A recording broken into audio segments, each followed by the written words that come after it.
Selamat datang di channel saya, Pak Dr. Samsul, gudangnya informasi. Selamat sore, salam sejahtera buat kita semua. Assalamualaikum warahmatullahi wabarakatuh. Yuk kita baca basmalah dulu dan bersolawat. Shallallahu ala Muhammad, shallallahu alaihi wasallam, shallallahu ala Muhammad, shallallahu alaihi wasallam. Kita akan bahas tentang apa itu SKKNI dan bagaimana nyusun SKKNI. Paradigma peningkatan kualitas tenaga kerja intinya adalah ada 3, yaitu standar kompetensi kerja, pelatihan yang berbasis kompetensi, serta sertifikasi kompetensi oleh lembaga yang independen atau LSP. Sistem standarisasi kompetensi kerja nasional menurut Permen Naker nomor 5 tahun 2012 adalah tatanan yang keterkaitan komponen standar kompetensi kerja nasional yang komprehensif dan sinergi dalam rangka mencapai tujuan. Baik, kita nanti akan bahas tentang SKKNI sampai kepada bagaimana penetapan SKKNI.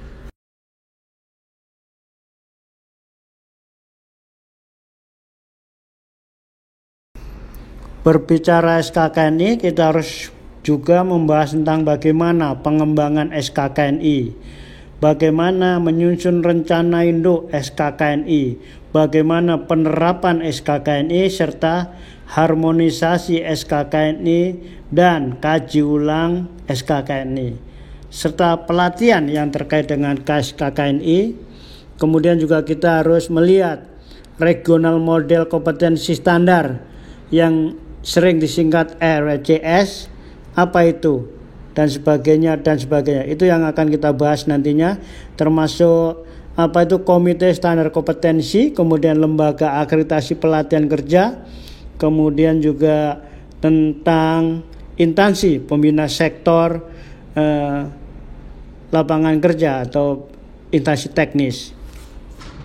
Jadi pengembangan SKKNI harus mengacu kepada model RMCS. Siapakah yang boleh melakukan inisiasi dan perumusan SKKNI? Inisiasi pengembangan SKKNI itu bisa dapat berasal dari masyarakat, boleh dari asosiasi industri, dari asosiasi profesi, maupun dari lembaga sertifikasi, atau juga dari lembaga pelatihan baik pemerintah atau juga dari pemangku kepentingan lainnya. Jadi LPPK, swasta maupun LSP boleh mengajukan inisiasi penyusunan SKKNI. Inisiasi pengembangan SKKNI ini harus disampaikan kepada instansi teknis. Kalau sektor jasa konstruksi ya ke DJBK atau ke Direktorat Kompetensi. Tim atau komite standar kompetensi membentuk tim perumus dan tim verifikasi. Tim perumus beranggotakan personel yang memiliki kualifikasi perumus standar kompetensi, dan tim verifikasi beranggotakan personil tentunya memiliki kualifikasi untuk melakukan verifikasi standar kompetensi.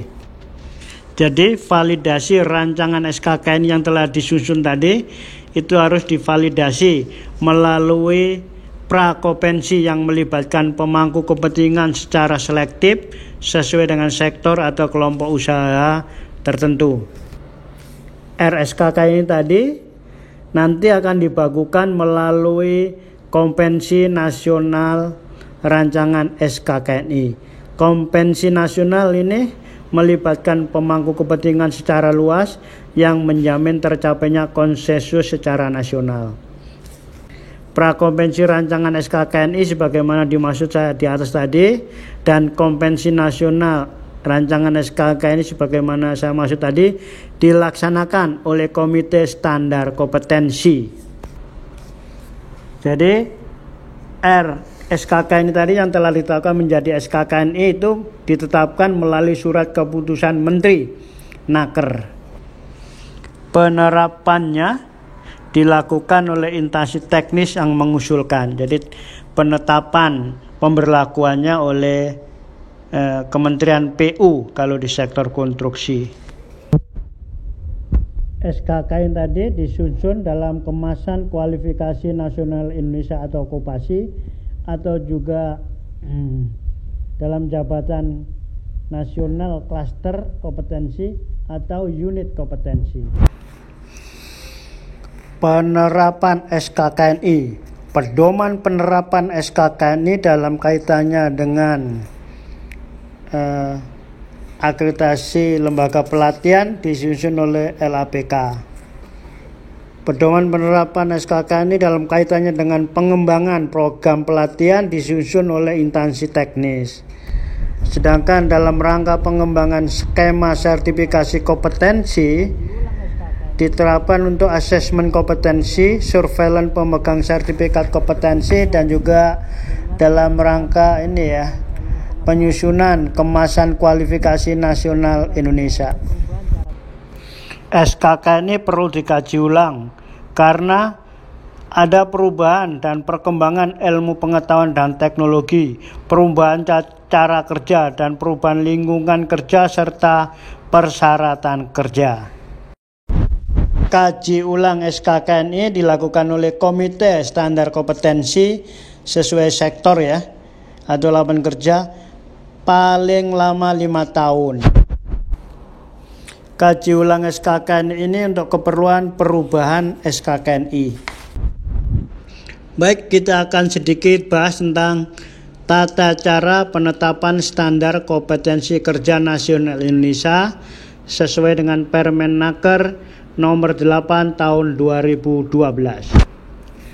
Jadi rancangan SKKNI yang sudah melalui kriteria tadi diidentifikasi sebagai rancangan SKKNI nomor 1. Rancangan SKKNI nomor 1 divalidasi melalui prakompensi dan untuk ditetapkan menjadi rancangan SKKNI 2. Rancangan SKKNI 2 dibakukan melalui kompensi nasional.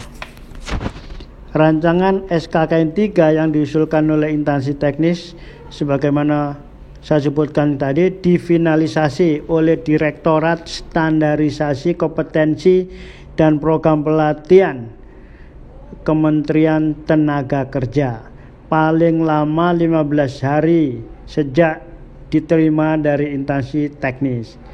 SKKNI ditetapkan dengan keputusan Menteri Naker dalam jangka waktu paling lama 7 hari kerja.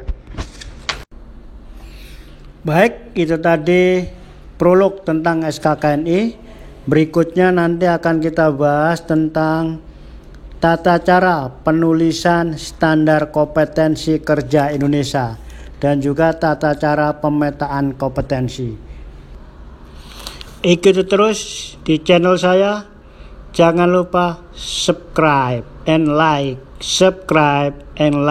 and share. Selamat bertemu lagi di channel saya berikutnya.